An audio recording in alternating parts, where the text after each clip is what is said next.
Now, a few years ago, when I first joined FairPrice, I came from an advertising background. When I joined FairPrice, it was not seen as a glamorous thing because, oh no, you're going to be doing all those interesting supermarket retail ads. And that was the world, and that was basically the way the grocery retailers in Singapore were interacting and presenting themselves. So beyond the weekly price starburst products and discounts, coupons, there is the yearly variety show, which are typically characterized by singings, lucky draws, kids performing talent shows and things like that. But that has to change. Now, in view of really the changes that's happening in our markets and our consumers, so we actually, from there, adopt a multi-channel approach in terms of leveraging both traditional and new medias in order to be relevant to consumers. So one of the things that we started was actually to start looking at social media. Now, by putting on this chart, I'm not saying that social media equal to Facebook, nor Facebook equal to social media. And as we learned, we started this as a first stage, but we do engage with our consumer through many mediums. Facebook may work for some brands, it may not work for others. Right? So in our case, we started off with Facebook, and it was quite enlightening because for the first time, you can see what people are saying about your brand beyond the former customer feedback form or the very angry customer call. But you're really hearing them what they are saying about your brands and what they are inquiring and interested about their day-to-day shopping. And this actually allows us to engage a younger group of people. I would say a large percentage, maybe close to 70% of our Facebook followers between the age of 25 to 39 years old. Right? Before that, our definitions for average shopper's age is 45. So that was kind of quite an achievement. But beyond that, we've actually tried to leverage things like Instagrams, Twitter, whichever it works, in order for us to engage and deliver our message. So this is one step that we have. And of course, we've got our Cheers convenience stores, which essentially reach out to a slightly group of people. That also allow us to do more than just the normal ad recovery, print ad, and really begin to hear about the consumer voice. It's useful. But having said that, I want to sort of reiterate this point. Social media, is this really a new media?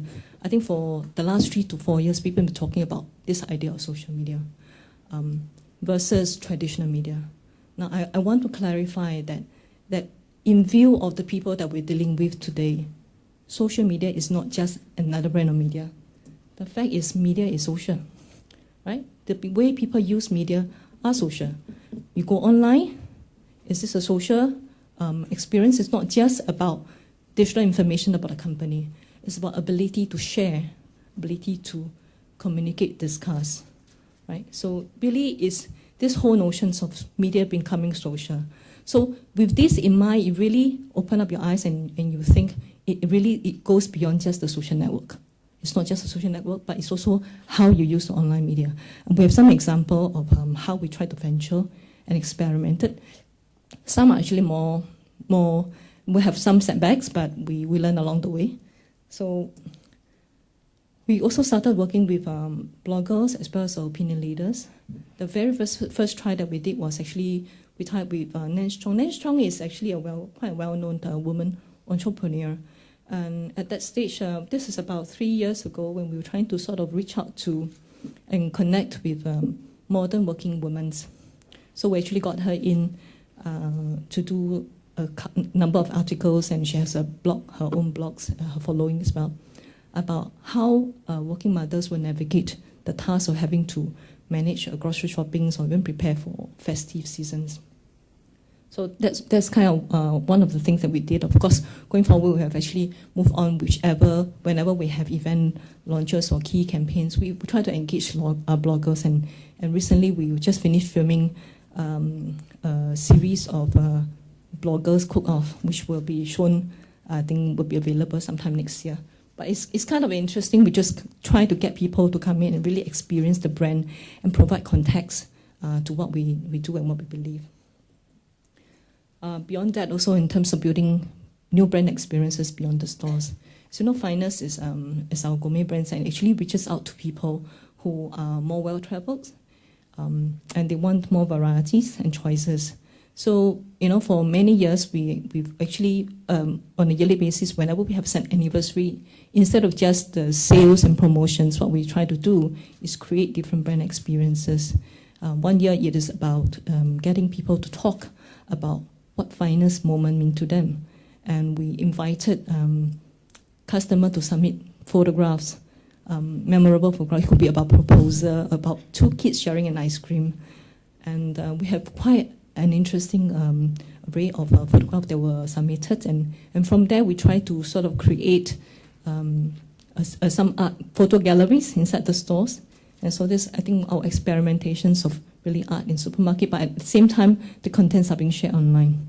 And then we try to also introduce, basically involve customers, and recently we've got a campaign that actually involve inviting some expats to share their homes, open their homes and share dinners and talking, but really just advocating, sharing and hosting, sharing, bonding through food.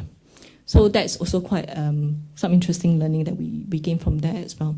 But the idea is really about still delivering your main stake of promises through food, good food, qualities, value, and things like that, but at the same time, be able to deliver context and experiences through other means.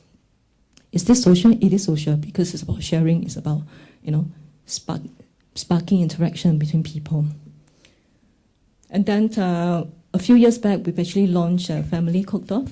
One of the things that we wanted to advocate was really getting people to embrace home cooking. And increasingly, you see the rise of interest in cooking, especially with the launch of the MasterChef series.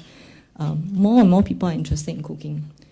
The amount of people going to cooking classes in Singapore, and these are not the community center, how to cook laksa type of thing, but it's really gourmet food, the palate sensation, the TOTT kind of thing. People are really interested in dishing out food, and we wanted to really fuel this interest in sharing food and bonding through food.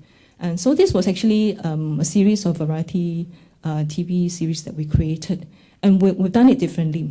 Now, in the past, you'll notice that most of the grocery retailers would commission TV show through MediaCorp, which is actually the monopolies TV stations, and then the content is produced and broadcast on that TV stations, and that's it.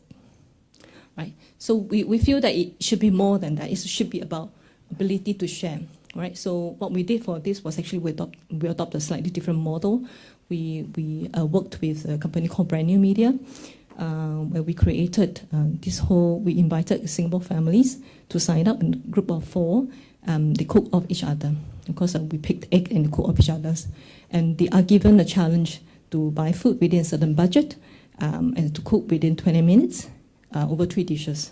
Of course, the family that emerged, the winners, get recognized. But on top of that, what we will manage to get out of it are not just interest in cooking. We're able to tell stories. Okay, every brand should have a stories. And what is your story? You need to ask yourself, what's your stories? And our story is about cooking, home cooking, and bonding through food.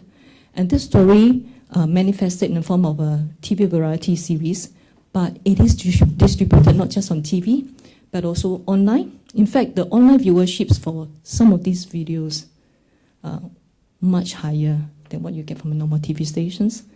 We have these informations available. The recipes are created, made into mini recipe videos. They were available online as well as inside the store. Within the span of 8 weeks, 1 million recipe cards were snapped up from the stores. People were really interested in this kind of content. And that was kind of an encouragement for us to think a little bit more about how we should be creating contents and finding new ways to build engagement.